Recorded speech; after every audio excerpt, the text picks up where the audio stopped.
Hi, my name is Wesley Edwards. I'm a junior at Claremont McKenna College, and today I'll be discussing Proposition 54, the initiative that seeks to increase transparency in the California Legislature.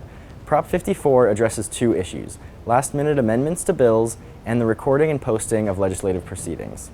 Under current procedures, before the final vote on a bill, the legislature can remove a bill's contents, replace them with new provisions unrelated to the original topic of the bill, and quickly vote on the bill without hearings, debate, or testimony in open session. This is sometimes called gut and amend. With respect to video recordings, the California channel broadcasts many legislative proceedings, but the legislature is not required to record and broadcast its proceedings, and it does not allow the public to record its proceedings.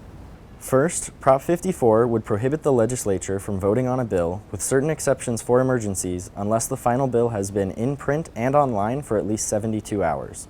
It would require the legislature to maintain and publish recordings of its proceedings directly online, and it would allow anyone to record open legislative proceedings and to use recordings in political advertisements. The Legislative Analyst's Office estimates that the recording provision of Prop 54 will cost the state approximately $1 to $2 million in initial costs and $1 million annually. Prop 54's main supporter and funder is Charles Munger Jr., a government reform activist.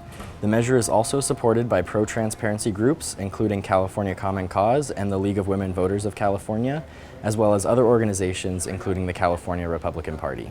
Supporters argue that Prop 54 would restrict the legislature's deceptive gut and amend procedure, reduce special interest influence, and promote accountability by increasing public access to the legislative process. The leading opponents of Prop 54 include the California Democratic Party and labor groups. They argue that Prop 54 would hamstring legislators as they attempt to make compromises to pass contentious legislation, actually increase special interest influence, and lead to an increase in negative political attack ads. In conclusion, voting yes on Proposition 54 would be a vote in favor of requiring bills to be published both in print and online for at least 72 hours prior to final vote, of requiring the legislature to create, maintain, and publish audiovisual recordings of its proceedings, and allowing anyone to record open legislative proceedings.